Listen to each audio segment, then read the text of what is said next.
don't forget I'm the Homelander and I can do whatever the fuck I want. Ha ha ha ha ha ha ha.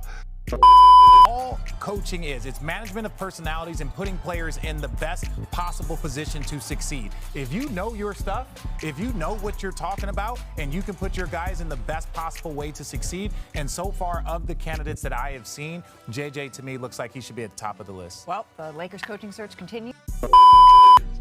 Delusions! Absolutely hates that, but that is what Shams is reporting. What do you think about the situation going over there in LA? Do you think that JJ is kind of a shoo-in for that job? And how do you think that would work out, especially if, you know, the boys were to lose a couple games and they have to go record Mind the Game right after and they don't like each other?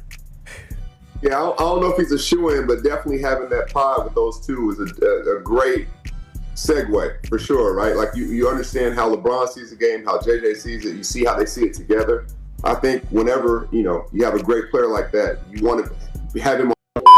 If you haven't got it already, Laker fans, and what I mean by Laker fans, I mean real Laker fans that have been with this team.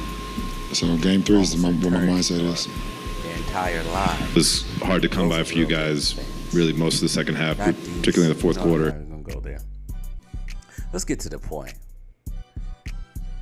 It looks like the goofball times in LA are going to continue. The Lakers seem like, and will probably most likely, for some weird reason, I don't know why, will hire JJ Redick as coach. But to call him almost Pat Riley-like, where are we going? What are we doing? What are we doing? Is the media trying this hard? Are they trying this hard to make JJ Redick seem like he'll be the new coach on the block that'll lead the Lakers to the promised land? Just this whole situation seems very fishy. It seems very sketchy. And we already know who is being controlled by. If it ain't, it's LeBron James.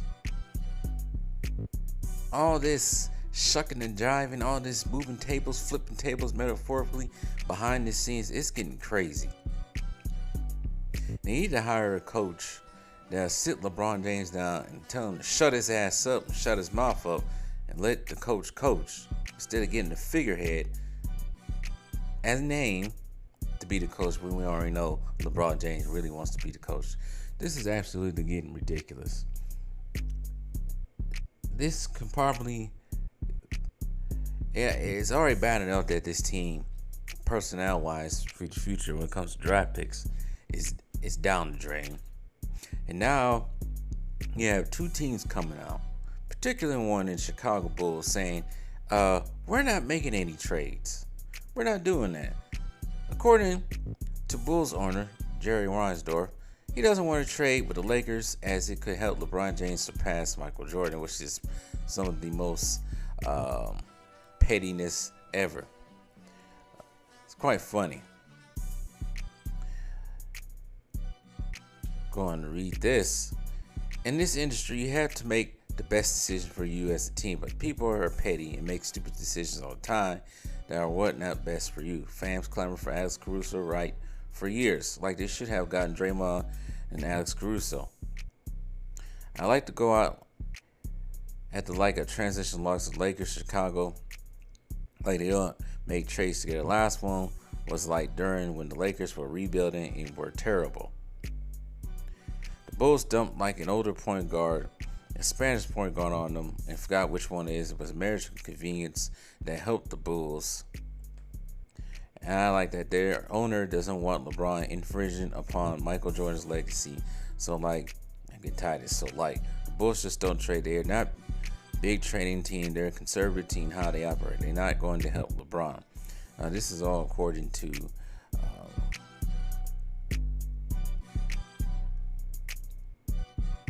Eric, I'm trying to pronounce his name, Pinches of Beecher Report on Javon Buha's YouTube channel, highlights the complexities and underlying motivations that can influence NBA trades. So he's already putting it out there that the Chicago most likely are not going to do anything with the Lakers. So no DeMar DeRozan, no Zach LaVine, none of those guys will be going to help LeBron in the offseason. And also, there's even a rumor that the Cleveland Cavaliers are not doing anything with the Lakers either, because there's that rumor going out there with Donovan Mitchell supposedly going to the Lakers. And we all know how the front office, particularly Dan Gilbert, feels about LeBron James. Yes, LeBron James got a ring in Cleveland, but I don't think they want to do any business with them. They finally got their team out the darkness after 4 or 5 years, and yeah, why in their right mind would he do that? So all this, the Lakers prepared for blockbuster trade, yeah. Cleveland has to improve it. And I agree with both of these teams. We're not helping LeBron James no longer. We won't do it. Now, as far as JJ Redick is concerned, there's other coaches that are out there. If they want a new voice, at least get somebody who has experience on the bench and coaching. Sam Cassell's name's been floating out there, and according to ESPN, his name was floating out there for the Los Angeles Lakers. Let's see right quick at Sam Cassell. Sam Cassell's been sitting on the benches as assistant coaches for a long time. Currently, Sam Cassell is the assistant coach for the Boston Celtics right now. As a coach, he's assistant coach from 2019 to 2014 with the Washington Wizards. I know he was coaching under Doc Rivers from 2014 to 2020 with the Los Angeles Clippers, and then another 3 years with the Philadelphia 76ers under Doc Rivers, and now he's currently coaching the Boston Celtics. 3-time champion, 2 with the Houston Rockets, 1 with the Boston Celtics in 2008, 1-time All-Star, and so on. He's a very good point guard in his day. Why not look at him? No, we're going to look at JJ Redick for some reason. We're going to look at JJ Redick. I always knew that Mind Game was nothing but a big agenda, a big narrative. It wasn't talk about basketball. What most YouTubers have called it now, they have called it a public interview for JJ Redick to showcase whatever he has in his basketball mind. There's even rumors out there that Coach K is signing off on his former player JJ Redick. But Kendrick Perkins had something to say. I will say, JJ Redick, but let me say this. It is something after this. JJ Redick, I feel like, knows the game of basketball from an X's and O's standpoint, but the one thing that I feel like JJ Redick is gonna have to do is lose that snobby Duke attitude, right? Going into that locker room, it's one thing to have a high basketball IQ and know your X's and O's, but it's another thing to make sure you gather the ears of that locker room. And so many coaches, they talk about that. JJ Redick got to get rid of that snobbish Duke attitude. Everything that Kendrick Perkins has been on fire. I don't know if he's hasn't gotten the clutch checks or what, and had a falling out behind LeBron, rumored to have. But he sure is speaking a lot of facts lately. But yeah, JJ Redick is going to have to switch out of that Duke mindset. And he's going to have to, take that accountability. You can't sit here and talk about Doc Rivers taking no accountability. If he fails, and this thing becomes a clown show, and LeBron turns his back on him, it ain't gonna look pretty for him. He's gonna have to stand on business, taking some accountability. I've seen the trend now. I've seen the trend for years. What's the trend? The trend is always making excuses. Doc, we get it. Taking over a team in the middle of the season is hard. It's hard. We get it. Just like getting traded in the middle of the season is hard for a player. We get it. But it's always an excuse. It's always throwing your team under the bus. They lose to Memphis. Oh, it's his players' fault. Memphis was playing G League guys and two-way guys. Then you look at his quotes over the weekend. Now he wants to take credit. And then one more thing. Anthony Davis. Because they try to put his name in there. I know Kendrick Perkins said Anthony Davis should be the decision maker and the new Lakers head coach. But if he's part of this whole secret agenda of get rid of Darvingham, which is rumored to have happened, that these guys been plotting on Darvin for a whole entire season. I know the stands are gonna go out there. That's not true. Yeah, you don't know what's true. You ain't behind the scenes. Neither am I. But most likely there's been plotting going on. And he decided to fire all Darvin Ham's coaching staff and him, including Phil Handy, just to hire Phil Handy back, which has been rumored to have been going on behind the scenes. Anthony Davis, you better watch your back, man, because you sitting there trying to shuck and jive for LeBron. It ain't gonna be long before you're on the scapegoat list again. But JJ Redick, man, a conniving bastard. Yeah, I said those words. Just egotistical, condescending, conniving bastard. But nobody sees it. I made a video about it a couple months ago, and people try to take off for him. Alright, take off for him. But when he fails and this Lakers team furthers into the clown show, don't say I didn't warn you. But one more thing, Doc Rivers has something to say. With me for a while, and that's fine. Players do. One thing, when you coach, Stephen A., you can be called a player's coach or whatever you want to be called. But if you make decisions that the player doesn't agree with, in JJ's case, we didn't sign him back. With the Clippers, I stopped playing him as much because he wasn't very effective in the playoffs. And, that's all known. But I'm fine with that. Like, usually they all come back to you. They do.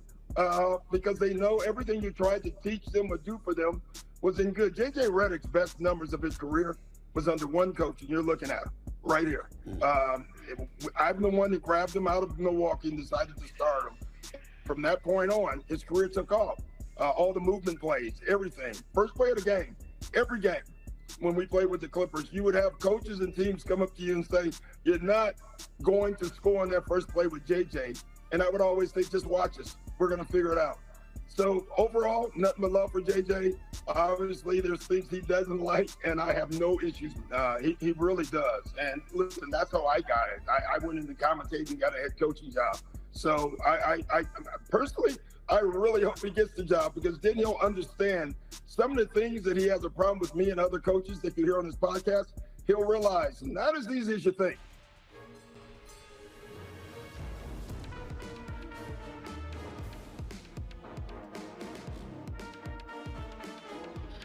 For Russ, it did not work.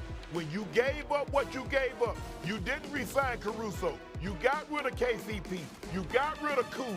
That was your defenders. Those were your wing defenders that could also knock down shots. And you gave up draft compensation for a guy you couldn't wait to get rid of. That's what doomed the Lakers. Let's be real. And I'm not saying, look, it's not all Russ's fault, because Russ could never be what Russ wanted to be with LeBron and AD. Anyways, JJ Redick, most likely it's going to happen. Gets hired as head coach. If LeBron gets his way and the Sun is on that team, and they can't sign anyone, or at least get the players they want from certain two teams that I talked about, this season coming up is going to be a total clown show, and I'm all for it. We YouTubers are going to be fat, metaphorically. We'll be eaten based off the foolery that we have seen, or going to see. It's going to be very funny, and it might be cinematic, maybe not. Maybe not be cinematic, I don't know. Who knows?